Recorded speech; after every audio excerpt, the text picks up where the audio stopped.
Hey everybody! Today we're going to be doing something a little different from the total drama stuff today. We're going to be ranking every single character from the game 999 Zeroscape. Now, little backstory. About a month ago, my friend recommended me this series, the Zeroscape trilogy, and I just finished playing yesterday. And I gotta say that it's really... I don't know what to say, it's just amazing. I'm a big fan of Ace Attorney and, visual novels of that genre, of that type. And this was, in my opinion, probably the best one ever. Like, I think it's actually better than Ace Attorney. That might be I don't know if that's a hot take or if that's, like, widely agreed on. But I thought it'd be fun to rank every single character. Now, I played all three games, so I'm going to do my best to not spoil future games. I'm going to be ranking each character on their iterations in this game. So 999 is probably out of the trilogy, it's probably the most standalone, and I'm guessing, it's because they weren't planning on making sequels when they made this. It was just going to be a one-off, and they ended up making two sequels that were more related to one another than they are with this game. In hindsight, this game feels so... It's weird to say grounded, because the other games are so much more... it still has the whole, sci-fi philosophical themes that the entire series had, but, because it's the first one, and it was kind of, finding its place in the world, it feels super grounded compared to the other ones, and I think there's a lot to like. It does relate to the other two games, but much less, I guess. So we're going to be ranking every single character. I hope you enjoy, and let's have some fun with this. So there are 10 characters to rank, including Zero. So right off the bat, Zero is not actually like a character. Zero is one of these characters. If you don't know who it is yet, sorry for the spoiler, and best to click off now. I recommend you actually play this game. So we're going to put Zero in D for now, because Zero is not a character. Zero is a pre-recorded message, I guess. Maybe people get mad at me, say like, oh, you're technically wrong, or whatever, but, Zero is just, is one of these characters. We're gonna rank the character who is Zero, separately, I guess. So let's start off backwards, numerically. I think that just makes sense. Ninth man, he doesn't have a part. It's funny because he actually kind of looks like one of my IRL friends, so I find that a little comical. But he doesn't really have a part in the game. He is a plot device that gets killed, and sure, he kickstarts the events, and there's a lot to like about that. He is cool. It's weird, like, how he is basically an advertised extra. Like, he appears in the box art. I feel like he's considered fairly important, but he has a very minimal role. You only really find out about him once he's already dead. And that's the very beginning. That's basically the prologue of the game, in my opinion. I don't know, it's weird to rate him because, like, he's just a, he's not really a character, and, like, his best, his best developments are for the benefit of the rest of the game. So I'm going to put him in C. He's not really a character, sorry. There's not a lot to say. Anyway, next we have Lotus, number 8. And as I said, we're going in reverse order. So Lotus is someone who, I feel like this whole game really relies on subverting expectations. What do you think a character, like the direction a character is going to go, is kind of the exact opposite. Okay, granted, some do play it straight, but Lotus is probably one of the biggest examples. First of all, she's like 40, I think, and she has 2 teenage daughters. Not even teenage daughters. I think they're about Junpei's age, so they're like 20, 22-ish. And I think that says a lot about, like, because, when you look at her, she's a very fan servicey looking character, but it turns out that she's kind of computer whiz. And she's, I feel like she's kind of like a red herring, because she's a little sneaky, she's a little catty. There are moments here and there where you think, okay, maybe she's villainous, she's a little more malicious, but she's really not. She's just, you can't judge a book by its cover. I know. She has a rivalry, like a slight rivalry with Seven, which I think is very interesting. I really do like Lotus as a character, but the one thing that's really setting her apart is that, and I feel like this happens in every game, she just, like, her role in the plot is very tangential to everyone else. Like, everyone else has something to do with the first Nonary games, whereas Lotus is just kind of there. Like, yeah, sure, her daughters were in the game as well, but, like, herself, it feels like she's only there for the sake of being there. Now, I enjoy it for what it's worth, but, you're kind of expecting a lot more lore than just, hey, her daughters were in the game. And you only really find that in one of the branching timelines. And if I'm... No, you can't skip that one. You have to go through every single door. But, at least in my opinion, I'm looking at all these characters, and I don't know. I'm gonna put her in A because I appreciate her for what she's worth, but it's just I feel like a bit more could have been done to really flesh her out. And there are a lot of mysteries about how she reacts to her daughters that it doesn't really go anywhere because she's the only character who's like only tangentially related of the main 8. I'm not counting the 9th man, of course. So yeah, Lotus. No, yeah, Lotus was a lot of fun to have around. Um, and I think she did add an element of just red herringness, and I think that's always something to appreciate. Now, Seven is the next person, and I think he also has that sense of intrigue to him. Like, the way I see it is that he's kind of the Dick Gumshoe of this of this series. He's a detective. He's a big burly guy who you think, oh, maybe he's a jerk, maybe he's scary, but really he's not. I wouldn't call him like a sweetheart, but he's definitely a very noble and honorable type of character. And I think in this game that goes a long way. He does look scary. He has the scars, but really he's just here to help. And his commitment to saving the children is really something I really do enjoy about him. He does love. Not love, but he's doing his job. He wants to save everyone, and I think like in a game where you can't trust anyone, knowing that this scary-looking amnesiac is one of the more morally positive characters is really a big plus. I think like my issues with, I feel like my issues with specifically Lotus, Seven, Santa, and I guess Snake is that they don't appear in future games. I think that's the big issue. Is that I would have loved to see more of them. I kind of understand why they don't appear because like you don't want to. You don't have every single character back. You want to keep some mystery. You want to keep some interpretation. But I really wish we got to see Seven back. He's a lot of fun to have around. And I know I was a lot more negative towards Lotus, I feel. But I actually do like Seven less than Lotus. Let's not be negative here. I like Lotus more than Seven. And the reason is because Seven is involved because he's a cop. Like, sure, he has job-related reasons to be there, but whereas Lotus has more personal reasons to be in the Nonary games, I guess, because of her daughters. While it is very honorable, it's just it's his job, right? He doesn't really have any familial stakes being here. And while I do love him, it's just that's where I feel like it differs. Whereas I can like sympathize more with Lotus. Like Seven, he's not really like suffering, right? Everyone else is kind of suffering because of the incident. Seven, yeah, sure, there's a mystery, but that's his job. No, I love Seven, and I feel like future amnesiac characters kind of try to emulate him, and they succeed and fail in certain aspects. Whereas Seven, I feel like, is probably the best of the amnesiac characters, in my opinion, at least. Next up, we have Akane, and spoiler alert, or June, rather, that's her codename in this, she's Zero.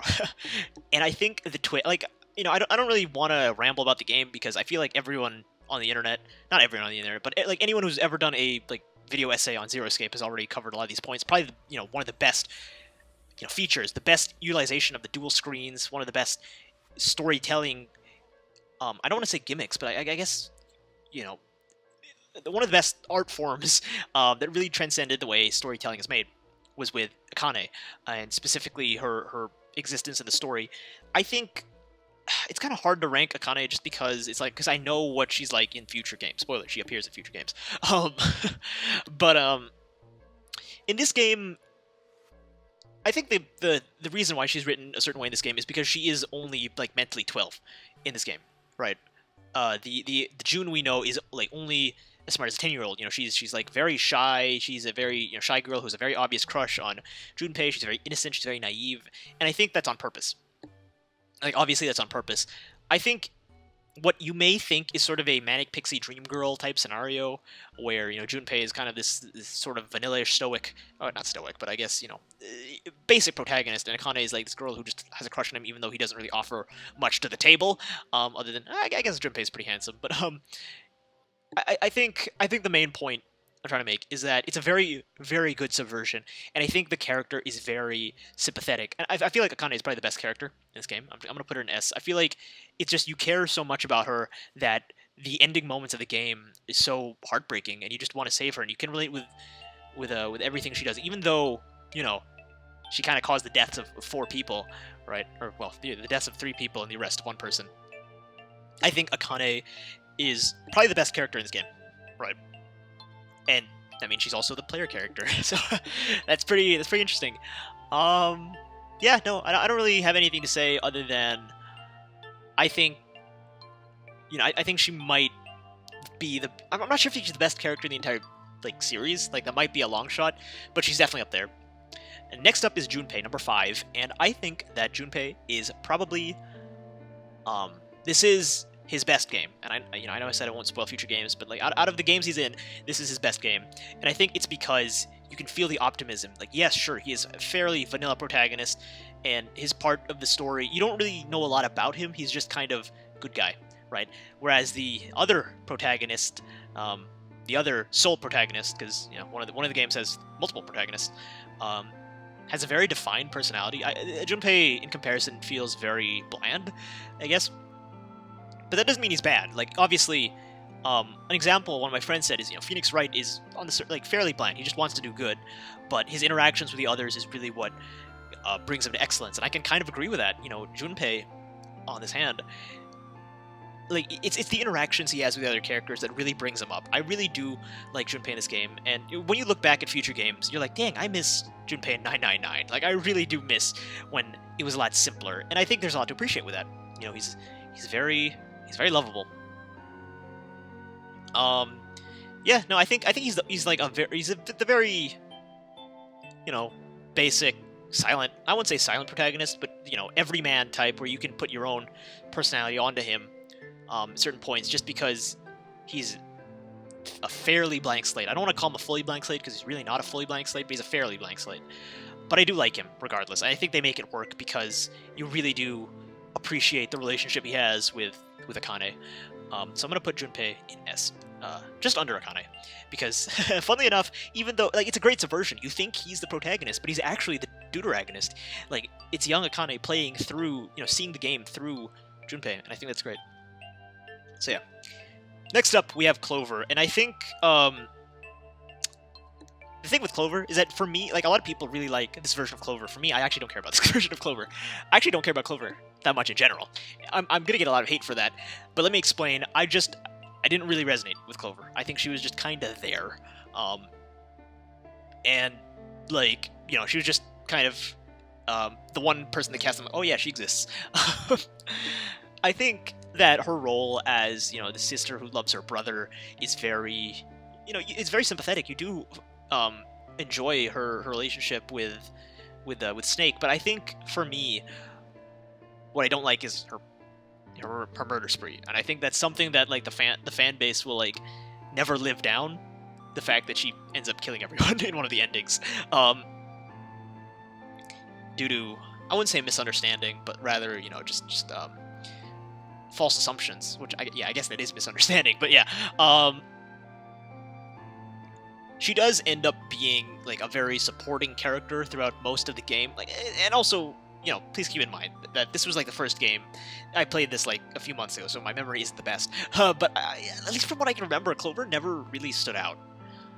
She was great fun, there was a lot of great banter to be had, but I don't really, like, other than, like, she's just, nice girl who kind of goes psycho and her brother is supposedly dead, there's not a lot to say about her. I'll put her in B.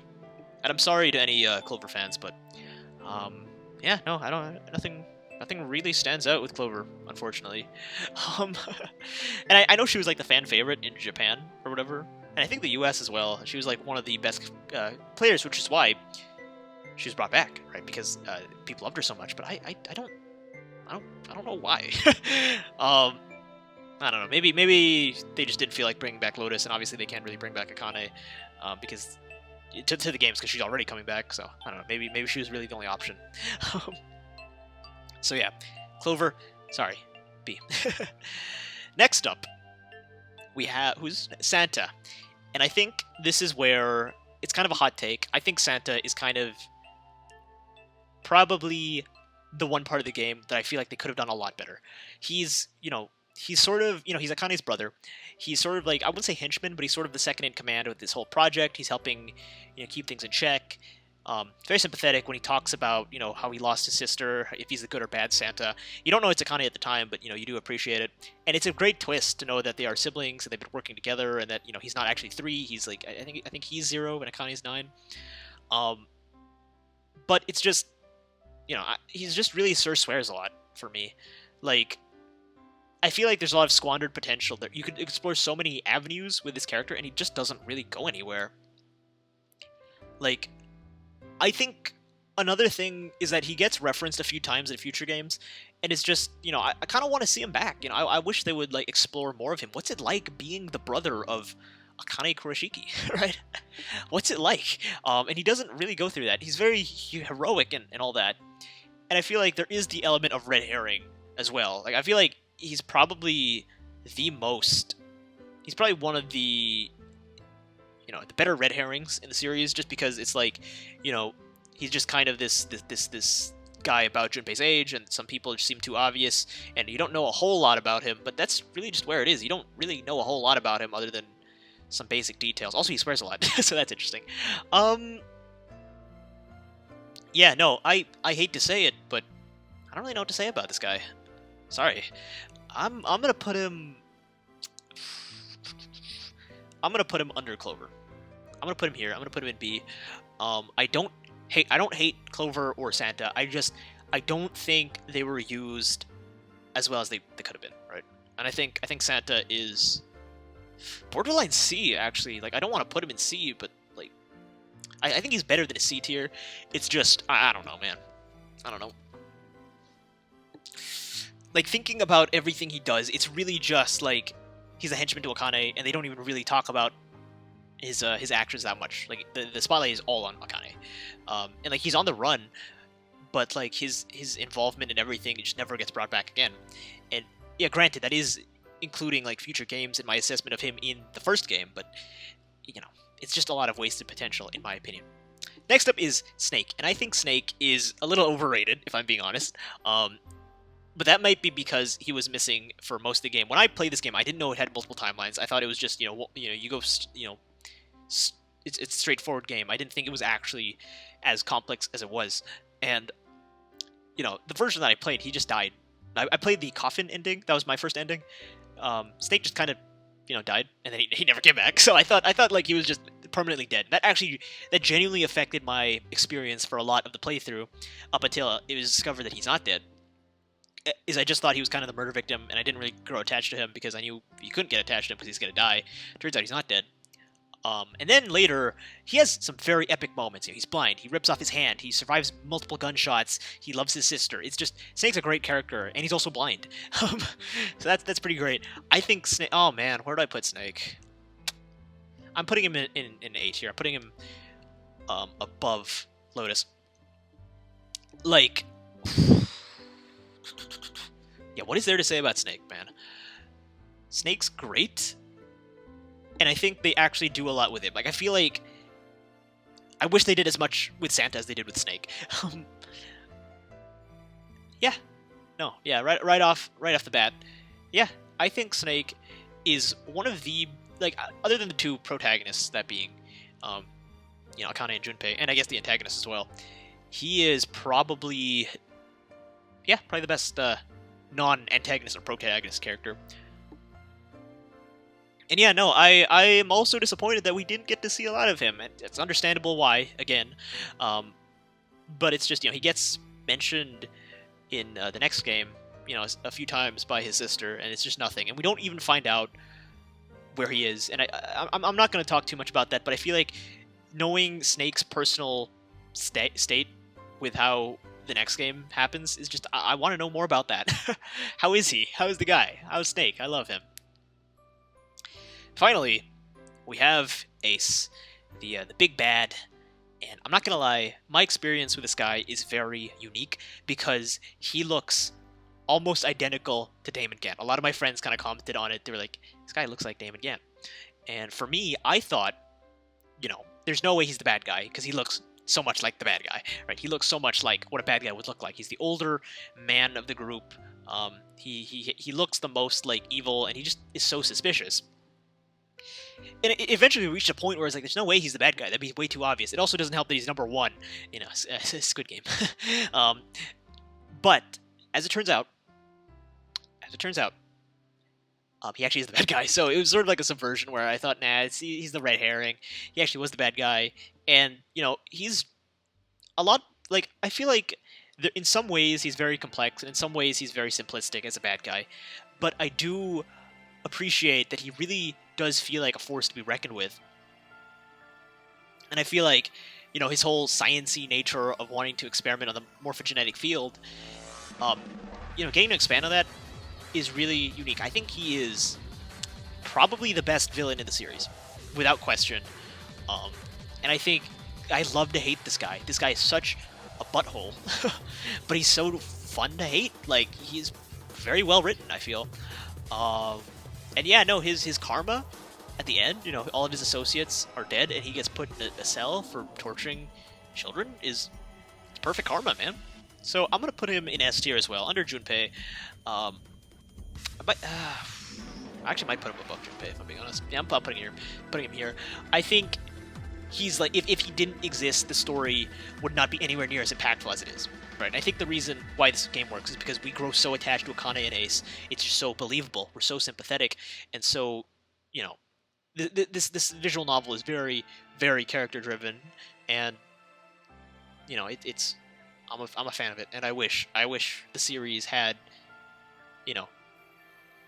Yeah, okay, maybe not. I was gonna say I wish the series had more sequels, but then again, that might be like kind of milking the series. I feel like it had not a perfect ending, but I feel like the trilogy is like, there's no way to go forward from here. Like, there's no Zero Escape 4. I feel like there couldn't be a Zero Escape 4. So yeah, I love Zero Escape. I wish it was more popular.